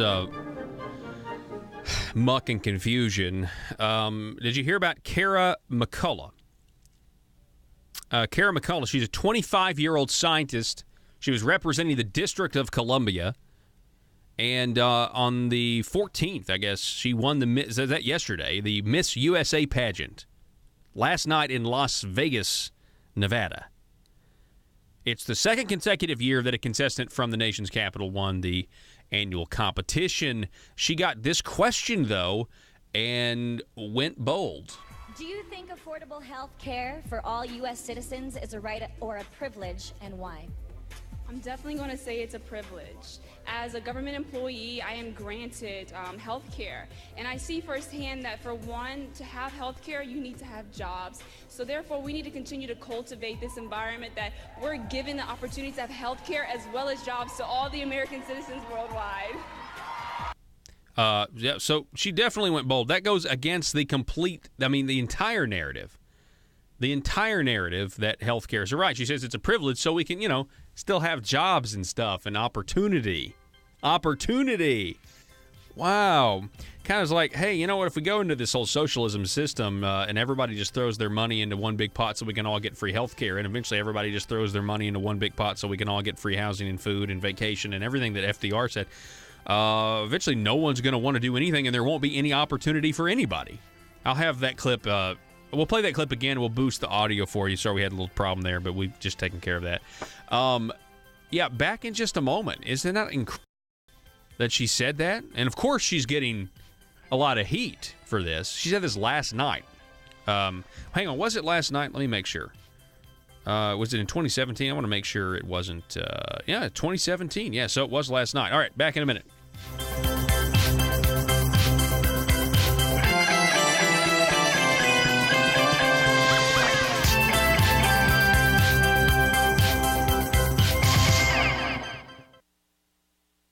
Stadium thing. So the NRA supported it, but then they had to not support the undermining of the bill they did support. NRA just really, really had egg all over their face because they decided to go to the wire with Asa, and Asa essentially, he was, I guess, he got on a lifeboat and left them on the Titanic, essentially. But their questions were so hostile, so they were just so leftist and so anti-Second Amendment. It was amusing to me. I was in the room. I was listening to all of this. I was like, wow, these guys really are leftists.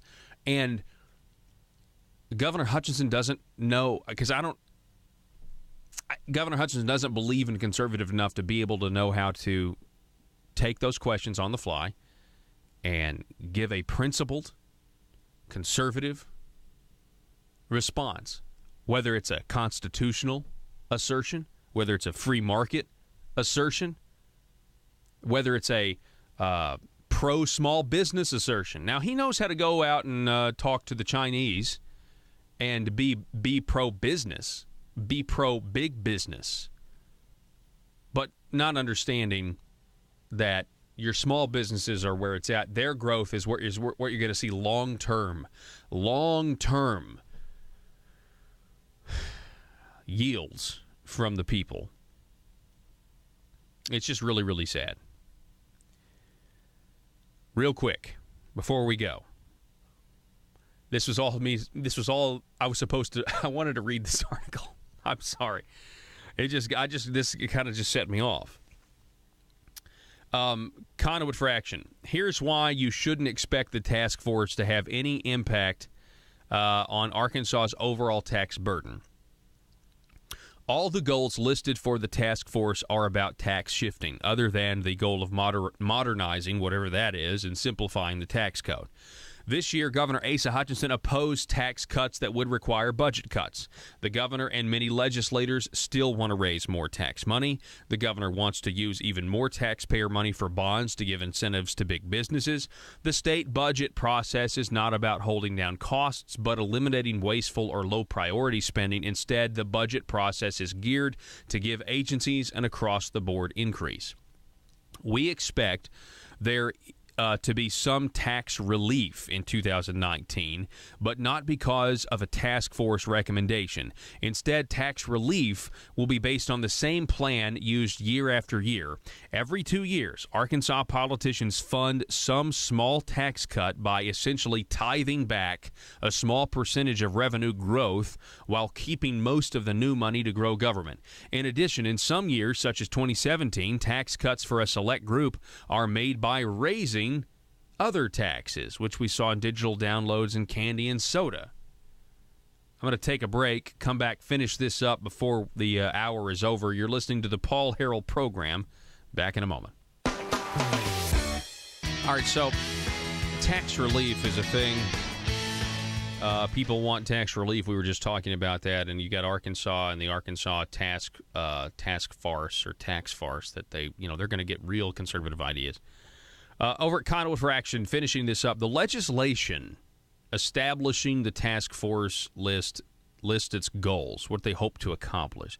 Except for the goal of modernizing and simplifying the tax code, every goal has to do with tax shifting. So remember, a revenue-neutral tax cut is not really a tax cut.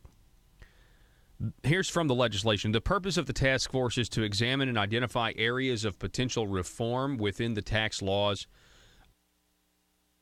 Tell, on this humid Monday morning in this congressional incubator.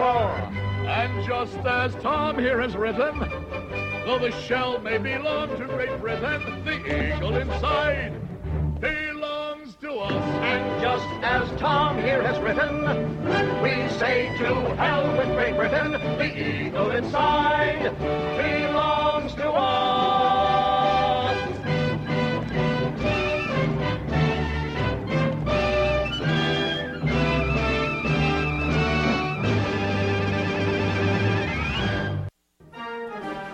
All right, ladies and gentlemen, welcome back to the program. Thank you so much for being with us.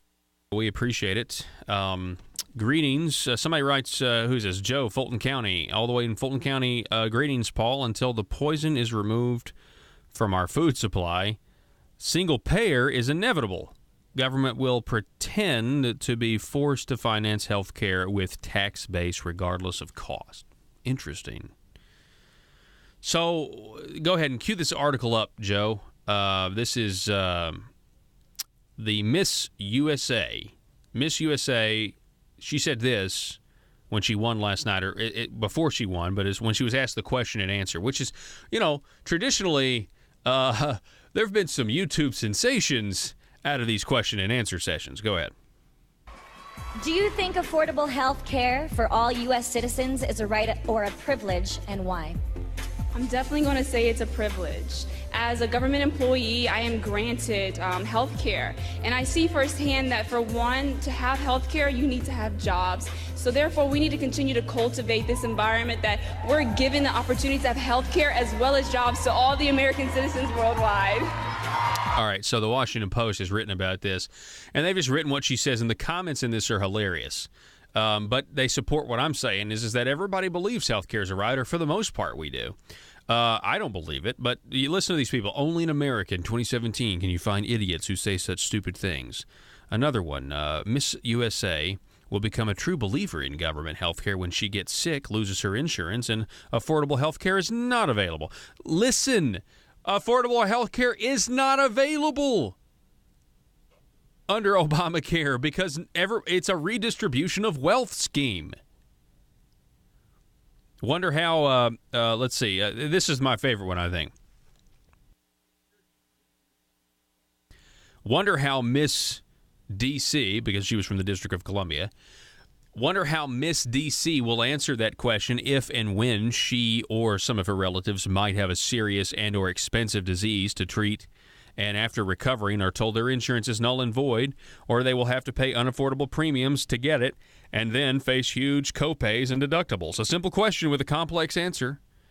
Most complex questions can be answered with a solution which is quick, easy, and wrong, is what, anyway. So, all that being said, this is kind of proven the point of the entire program. I really wanted to go look at the YouTube comment section over here, down at the bottom under the video, and one of the comments is, I don't think she understands what she's saying. It's a privilege in the sense that you're grateful and you feel privileged to have it, but it's a right that everyone should have. Someone definitely doesn't understand. Someone definitely doesn't understand the difference between privileges and rights. I really need you to read that again, please. I don't think she understands what she is saying. It's a privilege in the same sense that you're grateful, you feel privileged to have it, but it's a right that everyone should have. Yeah, that is really strange.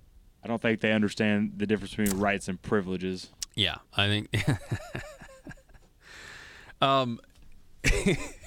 But someone else said beautiful yet ignorant.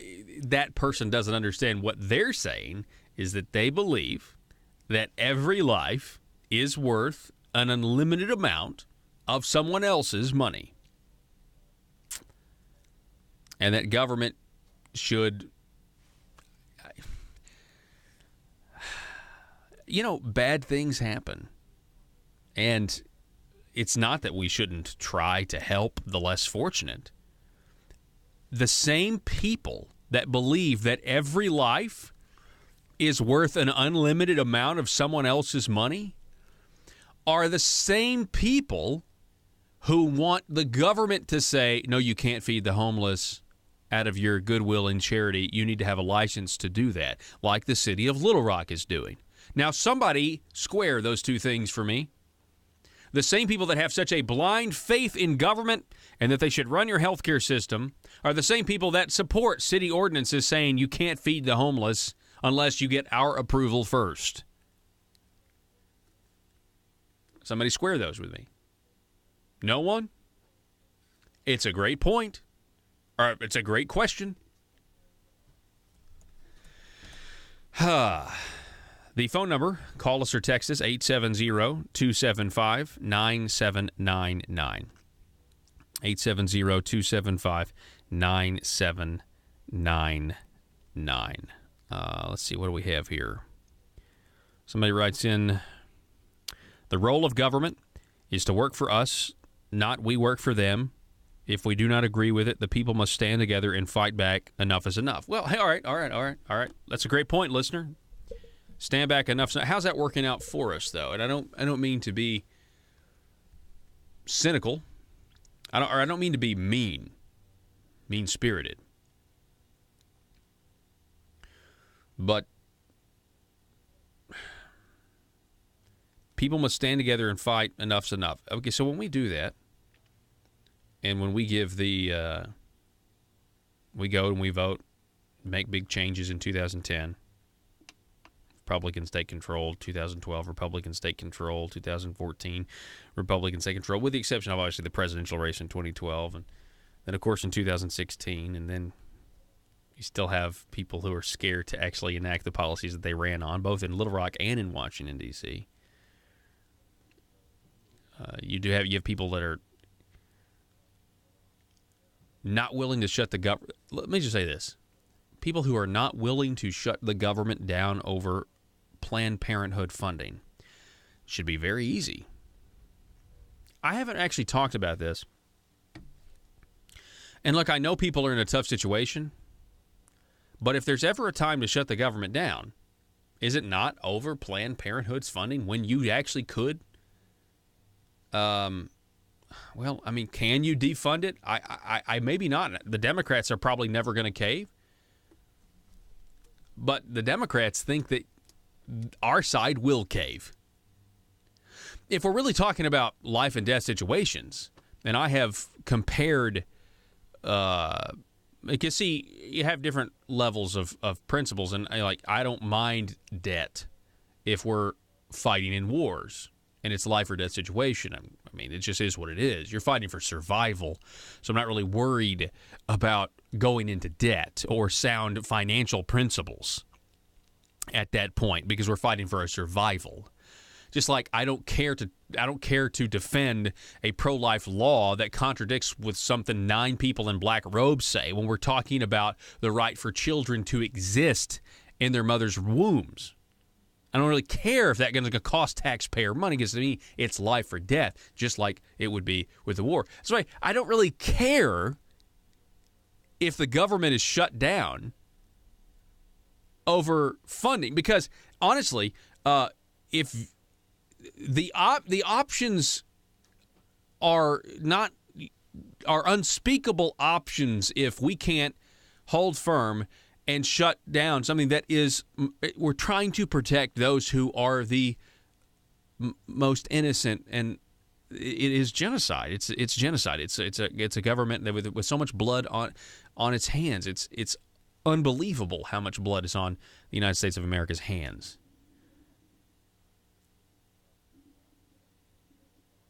I don't know. I didn't mean to go off on that trail, but the role of government.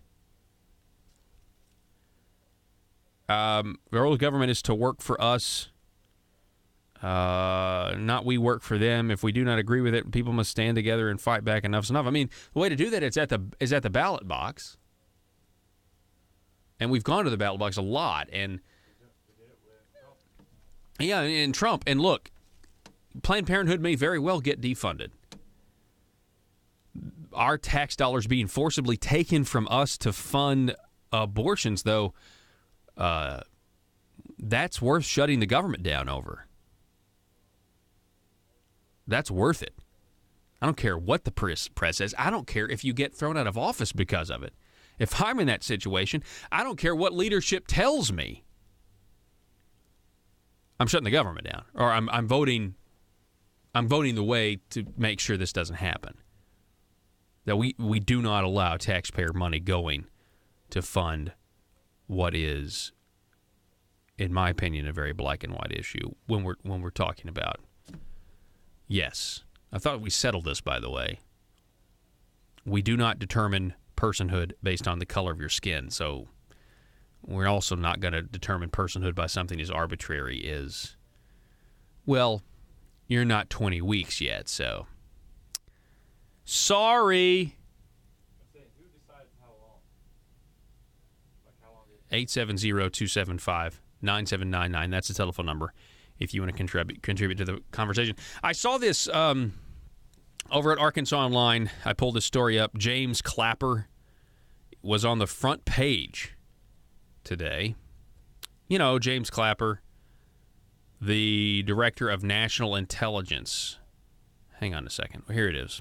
This was the headline. Compiled by the Democrat Gazette staff, Wire reports.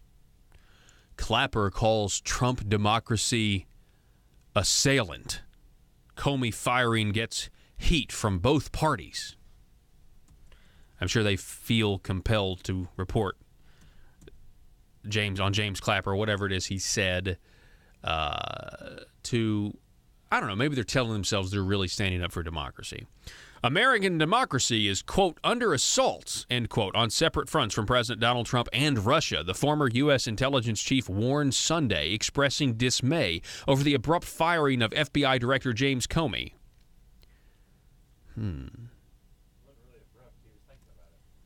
When he was asked, listen to this.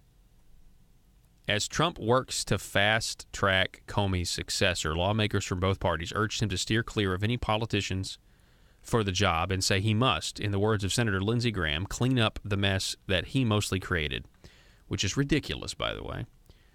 Quote, I think in many ways our institutions are under assault both externally, and that's the big news here, is the Russian interference in our election system, said James Clapper, the former director of national intelligence. I think as well, our institutions are under assault internally. When he was asked internally from the president, Clapper said, exactly.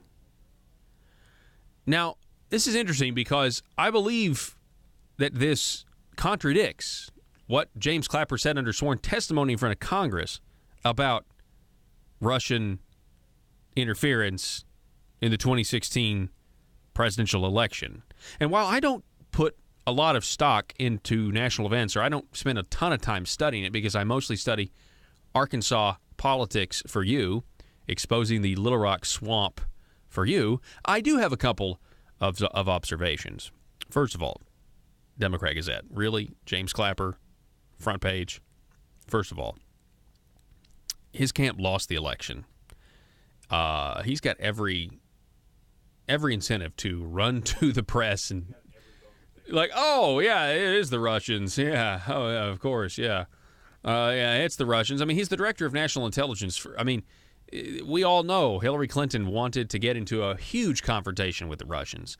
And then their side lost, so it must be because the very people, the very entity they wanted to be America's huge enemy is now all of a sudden responsible for their defeat.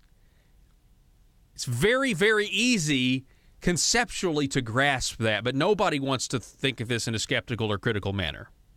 Did anyone ever think that the reason why let's say Russia did interfere in our election, did anyone ever think it's because they knew that Hillary was picking a fight and they didn't want to go to war? Yeah, it's a good question. It's like no one wants to go to war, but we do it to protect our freedoms and the things that we have. Like, we don't go to war to kill people. We go to war to protect ourselves. And at the same time, I mean, war is the goal of war. When you go there, is to eliminate the other side as quickly as possible because things are so drastic. We don't really fight wars like that anymore. But James Clapper on the front page of the Democrat Gazette. So first of all, his camp lost the election. Okay, that's the first thing. And the second thing, and the bigger thing, is that James Clapper is a proven liar. James Clapper is a proven liar. This man lied to Congress about the capabilities of the National Security Agency. Yeah, it's because Edward Snowden, patriot or traitor, whatever you think of him, yeah, he stole the documents. He broke the law. Well, guess who else broke the law?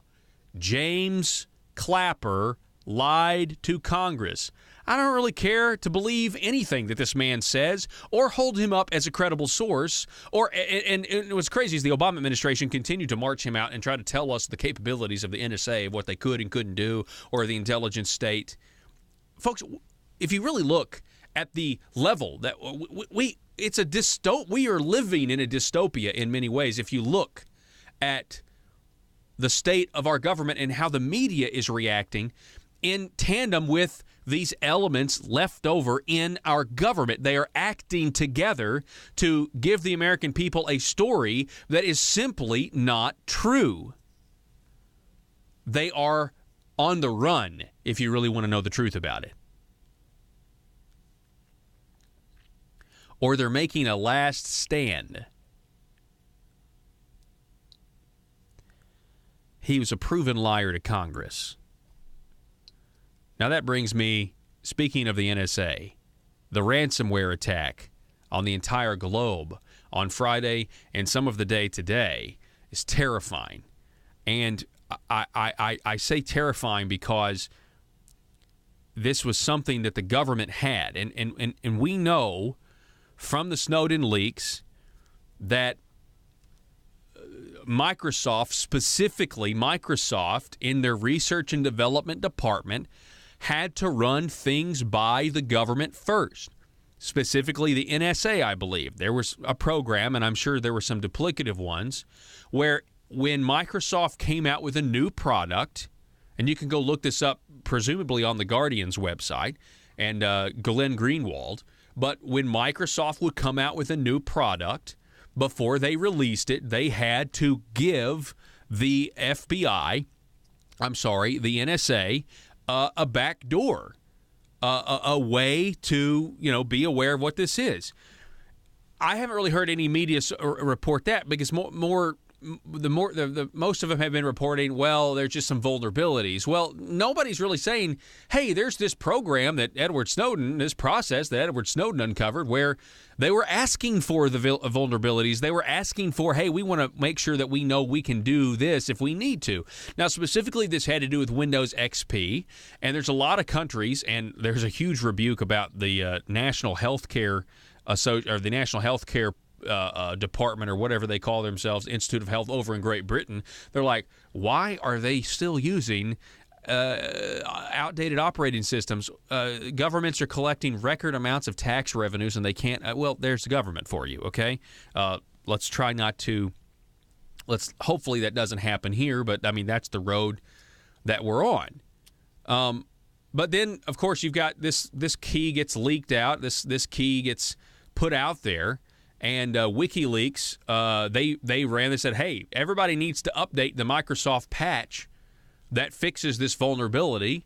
A lot of people didn't. Last count I heard, over 149 countries, 200,000 computers, and they're demanding, what, is it 300 Bitcoin? Or is it $300? I can't remember. 300 Bitcoin is a lot of money. It's like $40,000. Surely it's got to be 300. I don't know if it's then it's meant to really just it's ransomware. It's what it is, and we talked about it before. We've talked about it before in terms of iTex and needing to contact iTex if you're a business owner. And I'm sure they're all over this right now. Matter of fact, I'm going to talk to the owner tomorrow morning. Anyway, I just find it, if you look at the news, the way I look at the news in snapshots, it's almost an art. It's almost artistic in the way the headlines look in different publications, and they're all kind of singing a song, you know. And I mean there's a melody behind it, you know. It's a different melody every day. Sometimes it's similar, but it's always a little different if you just look at the snapshots of what this outlet's trying to promote and this outlet's trying to promote, and the Democrat Gazette putting James Clapper in that story right there, front and center. I don't know. Very interesting. We got to take a break. Folks, you're listening to the Paul Harrell Program. Back in a minute.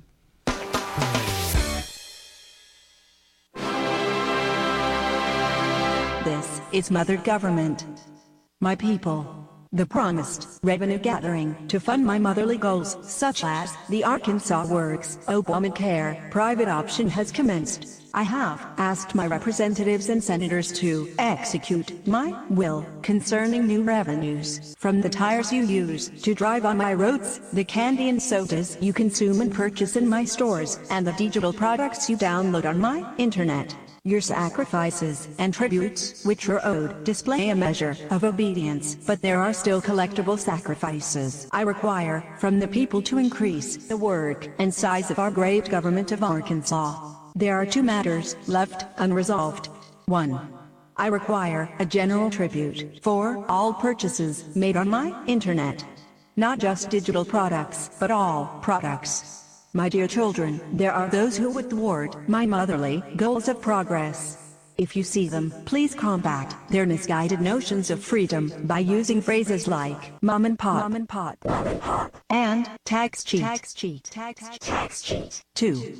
I still require more revenue sacrifices concerning your consumption of my gasoline. I require your undying loyalty on the subject. Subjects, in conclusion. More revenue is good. Static revenue is bad. This message was brought to you by your stewards, aristocrats serving Arkansas. Thank you, my children, in advance for your required and expected obedience that keeps society safe and prosperous. And always remember, from cradle to grave. PHP Parody. Do you need to advertise your business product or service, but not sure what the best choice is? Folks, allow me to introduce you to talk radio. You're listening to it right now. Talk radio is one of the most unique mediums in all of advertising because it actually works. It gets the information you want to the people you want to get it to. And by the way, those people are educated, well-informed decision makers of their household, and most of them have disposable income. If this is a target audience for your business, then you have to consider advertising on my show, The Paul Harrell Program. We have options for most any budget and can provide you with exciting opportunities to grow your business. We can put your message across the state, or we can help you locally. Call 870-275-9755 if you have any questions. That's 870-275-9755, or visit my website, paulharrell.com, and click on Advertise. All right, y'all, I got a question for you. It's kind of ironic, right?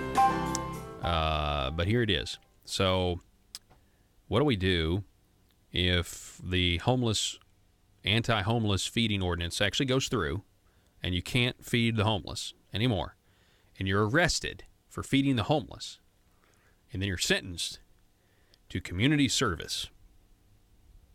To feed the homeless? I mean, maybe. Or is it akin to like a concentration camp? Like, well, you need to go to community service where you'll be feeding the homeless because you committed the crime of feeding the homeless, but you'll feed the homeless on our schedule. We'll teach you a lesson. That just sounds ridiculous, like as a whole. Government redundancy At its finest. I saw a meme, and it was what it said. It was like, only in America where you get you get arrested for feeding the homeless, and you get sentenced to community service. To feed the homeless. That'd be pretty good. Anyway, who knows? For those of you listening in our affiliate, great affiliate, Mountain Talk 97, you guys have one more hour coming your way next. We'll have more on this story for you when it comes to feeding the homeless and Little Rock trying to outlaw that or regulate it, rather. One of my favorite ironies when it comes to like community service. Let's say you litter and you have to do community service, and you have to pick up trash as community service. That's pretty good. It's just kind of it's a little ironic. I think it's funny. Yeah, that would be good if that was the penalty. All right, so that's it for the show today. It's been a fun Monday. I appreciate you guys being with us. We're going to be here tomorrow at 4 o'clock. Don't miss us. You can get the archive footage over at paulharrell.com, and you can always watch us on Facebook Live, paulharrell.com, YouTube. Check out our YouTube channel. It's a good way to share shorter clips of the program with your friends, okay?